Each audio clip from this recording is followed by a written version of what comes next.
Masa muda dan pertobatan Sunan Kalijaga pada abad ke-19 di sebuah wilayah yang dikenal sebagai Kadilangu di Demak. Hiduplah seorang pemuda yang bernama Raden Said. Beliau adalah putra dari Adipati Tuban, seorang bangsawan yang dihormati dan disegani. Raden Said tumbuh dalam lingkungan yang penuh kemewahan dan kenyamanan. Tetapi beliau memiliki hati yang selalu gelisah ketika melihat penderitaan rakyat kecil di sekitarnya. Raden Said sering melihat rakyat miskin yang kelaparan, sementara para bangsawan hidup dalam kemewahan. Hatinya memberontak melihat ketidakadilan ini, dan beliau memutuskan untuk mengambil tindakan. Namun, tindakan yang diambilnya bukanlah tindakan biasa. Raden Said memilih jalan yang dianggap keliru oleh banyak orang, yaitu menjadi perampok. Tapi tidak seperti perampok lainnya, beliau merampok. Suatu malam ketika Raden Said sedang merampok, beliau bertemu dengan seorang ulama besar bernama Sunan Bonang. Sunan Bonang adalah salah satu wali Songo, para wali yang bertugas menyebarkan agama Islam di tanah Jawa. Sunan Bonang melihat potensi besar dalam diri Raden Said, tetapi juga menyadari bahwa jalan yang ditempuh pemuda itu salah. Dengan kebijaksanaan dan kelembutan, Sunan Bonang mengajak Raden Said berbicara. Dalam pertemuan tersebut, Sunan Bonang menyampaikan pesan-pesan kebijaksanaan dan ajaran Islam kepada Raden Said. Beliau menjelaskan bahwa meskipun niat Raden Said untuk membantu rakyat miskin adalah mulia, cara yang ditempuhnya tidaklah benar dalam pandangan agama. Sunan Bonang menggunakan berbagai perumpamaan dan cerita untuk menggugah hati Raden Said. Raden Said terkesima oleh kebijaksanaan dan kelembutan Sunan Bonang. Beliau mendengarkan dengan seksama setiap kata yang diucapkan sang ulama. Hatinya tersentuh, dan beliau menyadari kesalahannya.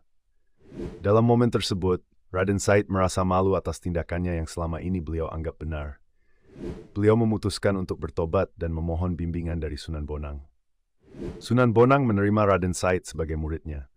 Beliau memberikan nama baru kepada Raden Said, yaitu Kalijaga. Nama ini memiliki makna mendalam. Kali berarti sungai, yang melambangkan aliran kehidupan dan perubahan, sementara jaga berarti menjaga. Dengan nama baru ini, Sunan Bonang berharap Raden Said akan menjadi penjaga nilai-nilai kebaikan dan kebijaksanaan. Di bawah bimbingan Sunan Bonang, Sunan Kalijaga mempelajari berbagai ilmu agama dan spiritual.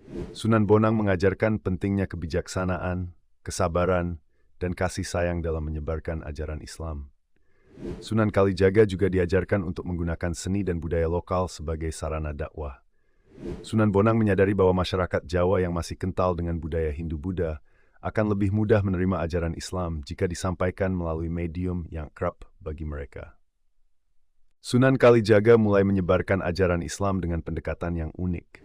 Beliau menggunakan wayang kulit, gamelan, dan tembang Jawa sebagai alat dakwah. Salah satu karyanya yang terkenal adalah Tembang Lir Ilir, yang berisi ajaran moral dan spiritual yang dikemas dalam bentuk lagu tradisional Jawa. Pendekatan ini terbukti efektif karena masyarakat merasa lebih mudah menerima ajaran Islam yang disampaikan melalui seni dan budaya. Selain itu, Sunan Kalijaga juga dikenal karena kebijaksanaannya dalam menyelesaikan berbagai konflik sosial dan politik.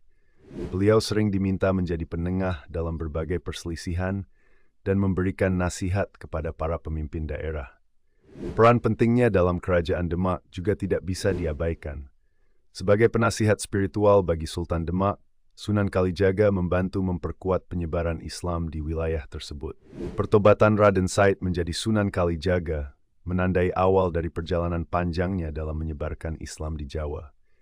Beliau tidak hanya dikenal sebagai seorang ulama, tetapi juga sebagai seniman dan budayawan yang membawa perubahan besar dalam masyarakat Jawa.